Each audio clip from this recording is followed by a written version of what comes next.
about Mr. Lutnick. I wonder how this would be playing out if he hadn't lied about his relationship with Epstein and the fact that it continued. He what he said was just wrong, and he said it emphatically. He said he had one meeting with Epstein in Epstein's home, his neighbor. He left, never again. And then he had a lot of associations with Epstein after that. I wonder how people would be treated if he hadn't lied. The left is inflamed about this. As Melissa said, a lot of people are saying, why isn't he being called to testify? Hogan, are you comfortable with how this is being handled, including all the Commerce Department will say is this is the liberal media trying to distract from how great the Trump administration is. Are you comfortable with how Howard Lutnick has handled his relationship with Jeffrey Epstein? Are you comfortable with that? This is not a cop out. This is a literal question for you. What is the timeline there? Is He, it after the yes, pedophilia, after the yes, jail sentence? And what yes. was there? Like, give me a little bit of backstory because I don't know the whole context. He was in business with him. They signed some legal documents together. He tried to go visit him at the island with his family. He worked with him on trying to block some construction project in their neighborhood. Lots of email exchange, including going to try to visit him in the island. It's not clear if he did or not, but all this is after his conviction, his Look, guilty plea. listen, I don't know the nature of that relationship. I'm just taking what you say as gospel here. I think anybody in relationship with Epstein, there needs to be conversations and questions had, undoubtedly. Melissa, if you were advising Howard Lutnick, would you tell him to just keep stonewalling and hope it moves on, or something else? I think if I was advising Howard Lutnick, I would say keep stonewalling because once he resigns, his life is over. So I think like he's trying to whistle past the graveyard and his hands are his fate is in the hands of Donald Trump. And so the question becomes, is it becomes such a liability that Trump offs him, but Trump has a lot of affection for Howard. And so I don't know that he's going to move to do that. So I think if they can get away with it and move the conversation to somebody else, but I mean, if Howard Lutnick resigns or does something like he's done, he's canceled, it's over. So, And he's if gonna he can, you hit on something, Melissa, that's right. Trump likes him. Trump thinks he's done a great job too.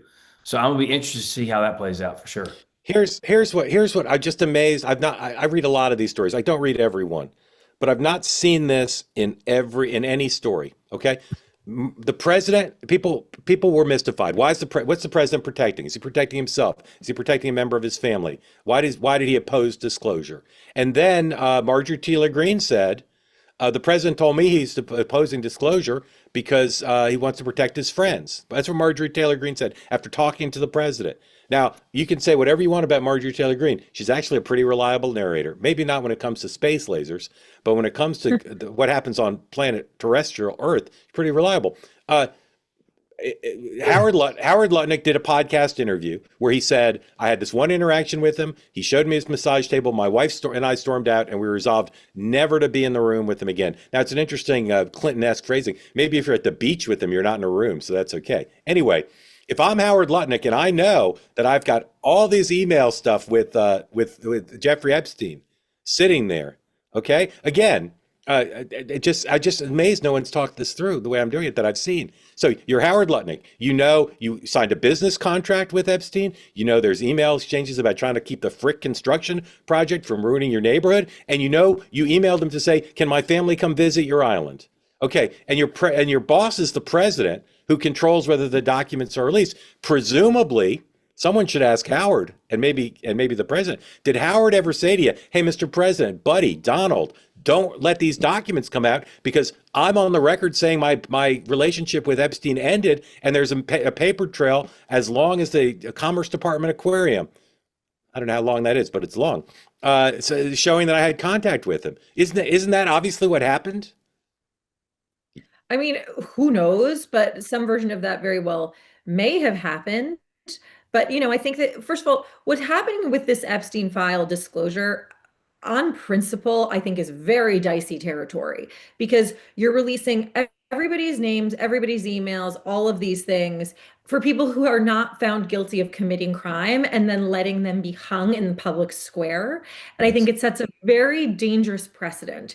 And so for all of these people who were not convicted of committing crimes, they never thought any of these things would see the light of day. So they were safe in making whatever public statements you saw. And it's not limited to Howard Lutnick, right? There's a whole slew of them. Including people who are the president's enemies, and including other people who are the president's friends.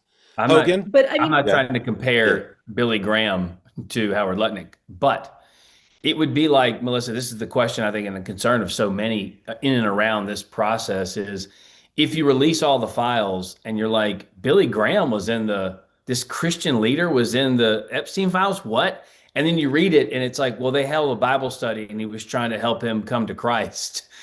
That wouldn't be the story. The story would be Billy Graham's in the files. You smear so many people's reputations and names if the context isn't provided. And you know and I know members of the media don't care about that. Of course. Now, look, people try to draw the line between pre-guilty plea and post. Yeah. But many people, I can tell you this as a matter of fact, many people, and this might apply to Howard Lutnick, they might have dealt with him and not known that he ever was in jail. Sure. Or they may say, oh, this is a minor offense. Obviously, it's not an issue, but they didn't Google it, right? They didn't Google it. They don't know the details. But Howard said, the difference with Howard is he said, pardon me, Secretary Lutnick, he said, everybody calls him Howard, so I've fallen to that. He said, I had one dealing with him and then never again.